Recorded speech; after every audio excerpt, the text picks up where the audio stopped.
আজকে বন্ধুদের আমি ডিটেলস বলবো যে গাছে প্রচুর লেবু পেতে গেলে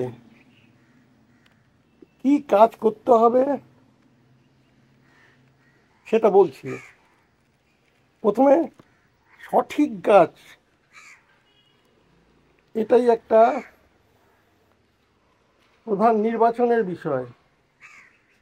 এই জাতটা হতে হবে যে কোনো হাইব্রিড লেবু গাছ।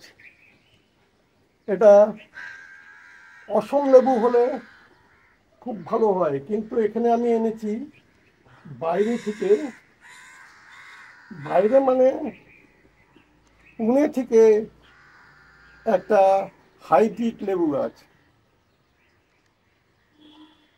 এই গাছ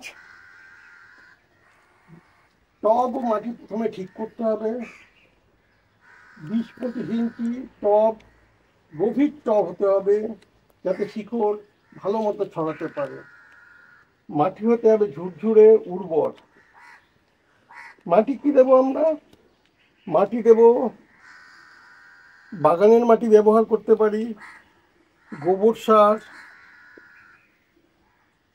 ভার্মি কম্পোস্ট, বালিয়া, অল্প কোকোপিট মিশিয়ে দিয়েছিলাম।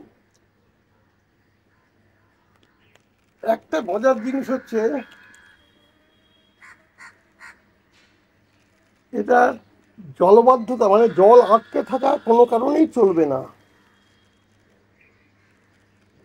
গ্রীষ্মে সপ্তাহে 2-3 বার এবং শীতে একটু কম জল দিতে হবে। আর এমন জায়গায় এই গাছকে রাখতে হবে যাতে 6 থেকে 8 ঘন্টা সরাসরি রোদ এসে এই গাছের উপরে পড়ে। ছাদে রোদ পেলে গাছ দ্রুত বাড়ে এবং বেশি ফল দেয়। এটা আমি পুরোটাই মেনটেন করেছি। প্রতি মাসে সার দিতে হবে, জৈব সার, ভার্মি কম্পোস্ট দিন। মাটির পোকা যাতে না হয় সেই জন্য নিমখোল দিন।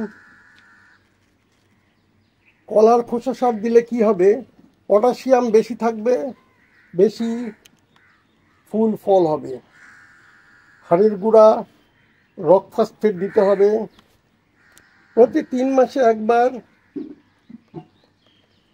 এনপিকে সার দিলে ভালো হবে, কিন্তু আমি কোনো রাসায়নিক সার ব্যবহার করি না। গাছের দুর্বল ডাল, এটাকে কেটে দিতে হবে। মাঝে মাঝে করবেন নতুন ডালের আগা চিমটে দিয়ে, যাতে পাশে ডাল বের হতে পারে, ফলে বেশি ফুল ফল আসবে। ফুল আসার সময় মাইক্রোনিউট্রিয়েন্ট স্প্রে ব্যবহার করুন। এতে বোরন করতে পারেন, জিঙ্ক ম্যাগনেসিয়াম করতে পারেন।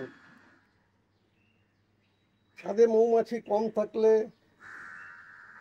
হাতে পরাগায়ন করতে পারেন, কিন্তু আমার ছাদে মৌমাছি ছিল, এতে কোনো অসুবিধা হয়নি।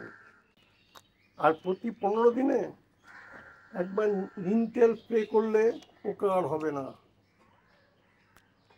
লেবু গাছে সাধারণত বছরে 3-4 বার ফুল ও ফল দেয়। সঠিক যত্ন নিলে সারা বছরই লেবু পাবেন। আমি সারা বছর ধরেই লেবু পাই এই গাছটিতে। ভালো লাগলে ভিডিওটা লাইক দেবেন। এই ধরনের ভিডিও আরও পেতে গেলে আমার চ্যানেলে সাবস্ক্রাইব করবেন।